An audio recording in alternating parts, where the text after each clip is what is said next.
एक और बड़ी खबर आ रही है, महायुद्ध ब्रेकिंग, जरा जानिए आप। मिडिल ईस्ट जंग में पहली बार इजरायल ने आयरन बीम नाम के लेजर हथियार का इस्तेमाल किया है। हिजबुल्लाह के रॉकेट्स को मारने के लिए ये लेजर बीम का इस्तेमाल जो इजरायल ने किया है, ये बेहद किफायती किस्म का हथियार है, क्योंकि रॉकेट और ड्रोन को मारने के लिए अभी तक मिसाइल का इस्तेमाल किया जाता था, लेकिन अब देखिए ये बेहद किफायती हथियार लेजर बीम, जिससे इजरायल आसानी से रॉकेट और ड्रोन को मार गिराता हुआ नजर आ रहा है। जरा वॉर रूम आपको लेकर चलेंगे, अपर्णा नीरज से समझेंगी और आप तक जानकारी पहुंचाएंगी कि कैसे ये लेजर बीम वाला जो टेक्नोलॉजी है और ये हथियार है, ये काम करता है। अपर्णा। बिल्कुल रोमाना, इससे पहले हम इजराइल के आयरन डोम के बारे में सुनते थे और इस बार सुनाई दिया है ये आयरन बीम। और आयरन बीम क्या है, जरा दर्शकों को ग्राफिक से वो जानकारी देते हैं कि आयरन बीम किस तरह से काम करता है। लेकिन तस्वीरें आप देखिए, और जिस तरह से ईरान बैलिस्टिक मिसाइल छोड़ रहा है, हवाई हमले कर रहा है बैलिस्टिक मिसाइल के जरिए,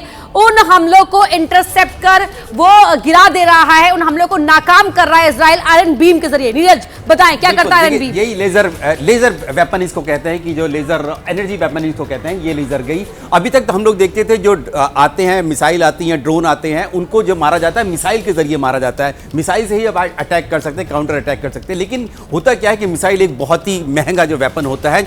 पिछले साल जो 12 दिन का युद्ध हुआ था, उस वक्त ये इस्तेमाल किया नहीं हुआ था। पहली बार इसलिए इस्तेमाल हुआ कि इस तरह के ड्रोन्स को, रॉकेट्स को मारने के लिए आपको एक किफायती वेपन चाहिए जो और कारगर भी है और किफायती भी है। इसीलिए जो है इजराइल ने ये आयरन बीम नाम का जो है तैयार किया है। ये मिसाइल सिस्टम है, ये देखिए लेजर वाला लगा हुआ है, लेजर इसमें से निकलती है। ये जो ड्रोन्स हैं या जो मिसाइल होगी उसको जाम कर देता है और जाम करके नीचे गिर जाता है। खर्चा कम लेकिन मारक क्षमता बहुत। और कहते हैं कि 10 से 20 किलोमीटर की इसकी रेंज होती है। अगर जैसे ही कोई मिसाइल करीब आती है, आपकी जमीन पर आने वाली होती है, उससे पहले ये जाके मार गिरा देती है। ये तो विमान को मार गिराने की क्षमता रखता है ये जो लेजर के जरिए आयरन बीम की खासियत है। जमीन से लेजर बीम छोड़कर टारगेट किया जाता है और फिर दुश्मन के हमले को नाकाम किया जाता है। 2025 में पहली बार इस आयरन बीम का इस्तेमाल किया गया था। सस्ता है, मिसाइल के मुकाबले सस्ता है, सटीक मिसाइल की तरह ही है और मिसाइल पर इससे डिपेंडेंसी कम हो जाती है, निर्भरता कम हो जाती है, इसीलिए आयरन बीम का इस्तेमाल किया गया। इसे अब रक्षा कवच इजराइल का बताया जा रहा है।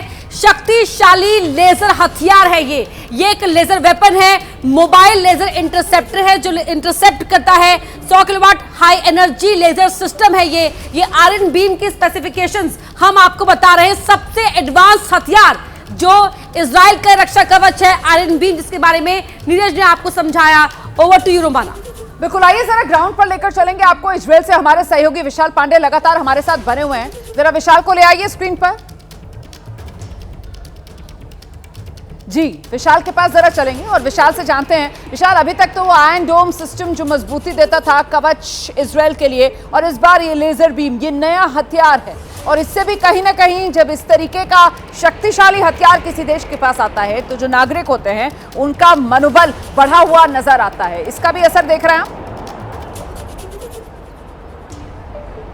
बिल्कुल, देखिए यहाँ पर इजराइल की जो टेक्नोलॉजी है और इजराइल के जो हथियार हैं और इजराइल की जो रक्षा प्रणाली है वो अपने आप में बहुत ही शानदार है और उसका परिणाम यहाँ पर देखने को मिल रहा है, क्योंकि ईरान की तरफ से दिन रात लगातार इजराइल के ऊपर हमले की कोशिश की जा रही है, मिसाइल से हमले की कोशिश की जा रही है, ड्रोन से हमले की कोशिश की जा रही है, लेकिन अधिकतर हमलों को इजराइल नाकाम कर दे रहा है। और इसी वजह से तेल अवीव में आपको मैं जो तस्वीरें दिखा रहा हूँ उससे आप अंदाजा लगा पाएंगे किस तरह से लोग बिल्कुल बिना किसी फिक्र के अपने रोज की दिनचर्या को यहाँ पर पूरा कर रहे हैं। ये पूरा का पूरा तेल अवीव आपको चलता हुआ नजर आएगा, क्योंकि ये इनकी आदत बन चुकी है इजराइल के लोगों की। इनको ये पता है कि इस तरह के हमले को इजराइल पूरी तरह से खत्म करने की क्षमता रखता है, लेकिन यहाँ पर जब भी सायरन की आवाज आती है, बस लोग अपने आप को सुरक्षित करने के लिए, क्योंकि अगर एक भी मिसाइल गिरती है तो उसका दायरा काफी बड़ा होता है, आसपास तक उसका असर जाता है और उस वजह से